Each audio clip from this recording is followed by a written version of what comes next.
Hi guys, welcome back to In Case of Econ Struggles. Today I'm going to keep talking about econometrics, and I'm going to talk about matrix notation for simple linear regressions. It's also going to work for multiple regressions. As usual, timestamps are below if you would like to jump around.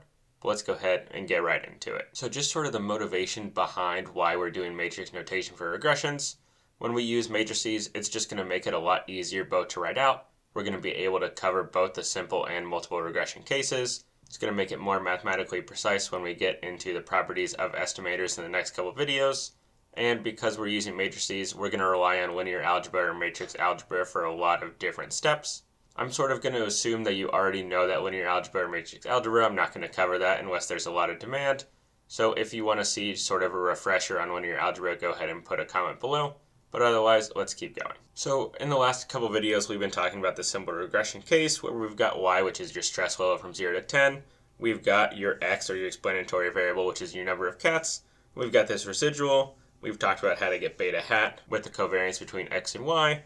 And we're using the method of OLS, or ordinary least squares, and we want to turn this into basically matrix notation. So again, this is just the data we had last time, where for each observation, you could take the number of cats, and based on our alpha hat and our beta hat, you could compute our estimated stress level. You could compare the actual stress level to the estimated stress level, and you would get your residual epsilon. And now we want to put this into a matrix notation. So if we take that same data, this our actual stress level or actual outcome, we're going to call that matrix Y.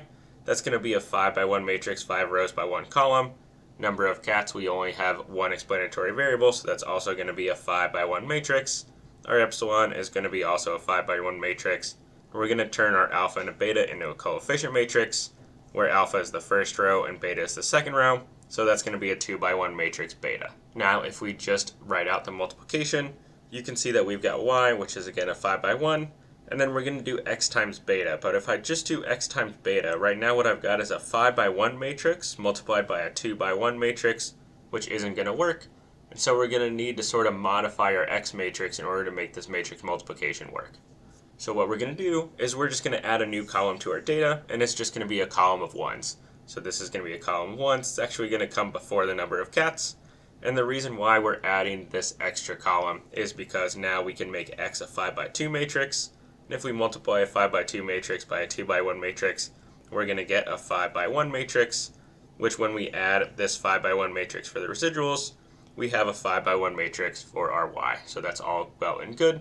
And that's how we're going to sort of fix this issue in matrix multiplication with regression matrix notation. So just to show you this works, again, we're going to have this matrix notation right here, where I've just sort of wrote out what each matrix is below. And so we've got our beta hat, which is -1, and our alpha, which is 9. Sometimes you'll see this switched, where these x1s will be in the second column, and these 1s will be in the first column. Either way, as long as they match up with your alpha and beta, you're going to be good to go. So for observation 1, what we're going to have is we're going to have x1, which is 2, and x1, which is 2 times beta, that's going to be -2, plus 1 times 9, which is 9.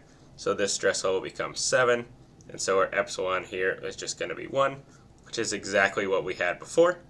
And so we can go through and do this for each row, and we're going to get exactly the same data set that we did before. We're just now writing it in matrix notation. One thing to note, depending on your specific class, some classes, instead of calling the constant alpha, they're going to call it beta 1 or beta 0. They're going to call the beta coefficient for the number of cats beta 2 or beta 1. Doesn't matter, it's just a notational change. Just be aware that it might look slightly different in your notes, depending on what notation your class uses. Now, one of the big things with matrix notation is how we're going to calculate this coefficient matrix beta. And so if I write my regression in matrix notation, where y is beta times x plus epsilon, then I can rearrange this to say that epsilon is y minus beta times x. Now, the sum of squared errors, or the squared residuals that we talked about that we're minimizing when we do an ordinary least squares regression, is just going to be e times e, or the residual squared. In matrix notation, that's the residual transpose times the residual, which is just when I put in the definition of epsilon, this guy right here, which is basically y minus bx squared. So what I'm going to do, rather than write these brackets every time, is I'm just going to write them in pink to denote that they're matrices. And so if I take the derivative of this squared residual with respect to beta, I'm going to set that equal to 0, and I'm going to find basically the beta that minimizes the sum of squared errors. I'm going to have this guy right here, and I'm just going to solve this. So I'm going to say that I'm going to take away the 2. I'm going to say that x transpose y equals x transpose x times beta, which means that beta equals x transpose x inverse, or x transpose x all to the -1, times x transpose times y, and that's going to be my beta coefficient, which is exactly what we had before, just in matrix notation. So again, this is just a basic intro into writing regressions with matrix notation. If you've got any questions or want to see any clarification, feel free to put that in the comment section below. But if this video or these videos in general are helping you out, please like and subscribe, and we'll see you next time for another case of econ struggles.